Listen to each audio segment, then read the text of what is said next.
Little Polar Bear, Take Me Home. Written and illustrated by Hans de Beer. Little Polar Bear, Take Me Home. Lars, the little polar bear, lived at the North Pole, surrounded by ice and snow. One day, Lars sat staring at the ocean. "I'm bored," he growled. Then his stomach growled too. "And hungry," he added. Lars decided to go and explore the dump behind the Polar Research Station. He knew he would find something good to eat there, and watching the seagulls soaring over the dump was more interesting than watching the waves go endlessly up and down. Lars found 2 chicken drumsticks and a few other tasty-looking scraps and carried them across to the railway siding, where he could eat in peace. He spread out his feast and started to eat. But when he reached for the chicken, it wasn't there. Where had it gone? Lars peered inside the train. A strange, striped animal stared back. A piece of chicken fell out of its mouth. Lars gaped in astonishment. The striped animal started to cry. "Who are you?" asked Lars. "I'm Sasha, and I'm so hungry." "Hello, I'm Lars," said the little polar bear. "Have some more to eat, and tell me what you are doing here." "Well," Sasha began with his mouth full, "my father has often told me about the ocean at the end of the railway track. He says there's nothing finer in the whole world." "Does he really?" asked Lars, rather surprised. "Yes, and I've always wanted to see it. I thought this train might take me there. So I climbed inside and rode for such a long time. But I didn't see the ocean, and now I'm lost and scared and tired, and I want to go home." Sasha started to cry again. "Don't be scared, Sasha," said Lars. "I've often been far away from home, and sometimes I get a little bit lost too. But someone always helped me get back, and now I'll help you. Why don't you take a nap first? I'll keep watch." But no sooner had Sasha fallen asleep than Lars nodded off too.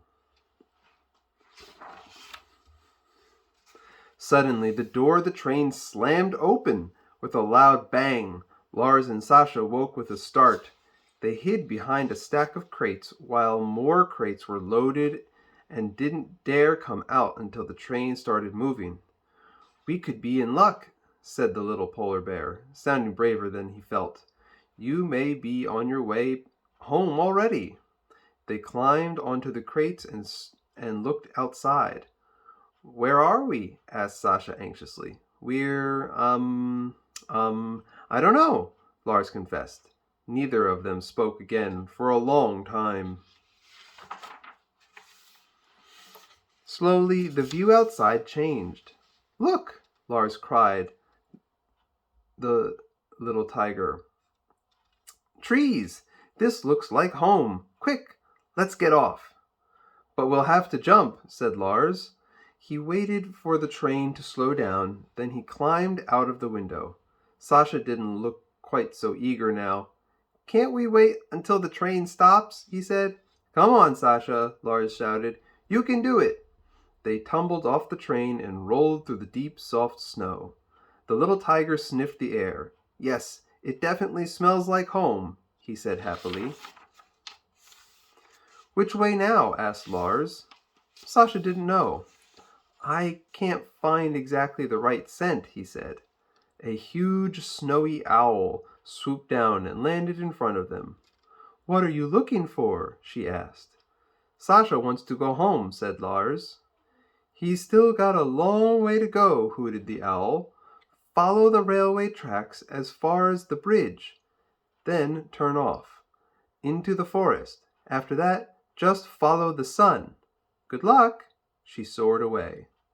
"What a helpful owl," said Lars. "Rather big and scary," said Sasha. "Do you think we'll find the way now?" "Of course," said Lars.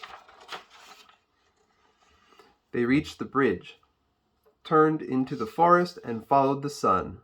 which they could just see between the trees. They stopped when they came to a stream. Sasha was afraid to cross it. "I'll help you," said Lars. "I'm used to water." Then it began to snow, harder and harder.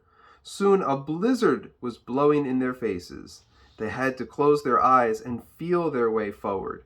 Sasha began to whimper. "All right," said Lars. "We'll stop and take shelter until the storm passes." By morning, the storm had died down, and when the sun broke through the trees, Lars and Sasha found they had spent the night at the edge of the forest. A huge, empty plain stretched out in front of them. "Which way now?" said Lars under his breath, hoping the little tiger wouldn't hear. "Are you gentlemen lost?" they heard a friendly voice say. Lars and Sasha turned and saw a strange animal with 2 humps. "Hello, I am Kasim. Shall I carry you across the plains?" "Yes, please," cried Lars, and they quickly clambered onto Kasim's back. "Hold on tight," said Kasim. "Here we go to Tigerland." Near the end of their long ride, Sasha grew more and more excited. He lifted his nose to the wind and wriggled impatiently. Suddenly he jumped down. "Home!" he cried, and ran off. Lars and Kasim laughed. "Thank you, Kasim," said Lars hurriedly. "Come and visit me at the North Pole one day." Then he ran to catch up with Sasha. When they came to the edge of a tall cliff, Sasha scampered across a log bridge. Lars looked down at the water rushing over the rocks below. Maybe we should find another way across, he said, nervously. "That would take much too long," Sasha called over his shoulder. "Come on, little polar bear. You can do it." By the time Lars had crossed the bridge, Sasha was way out in front, and Lars could hardly keep up with him. "Hey, little polar bear," called the woodpecker. "Watch out. This place is crawling with tigers. It's not safe for—" Lars heard a rustle. He turned to find 2 enormous tigers standing in front of him.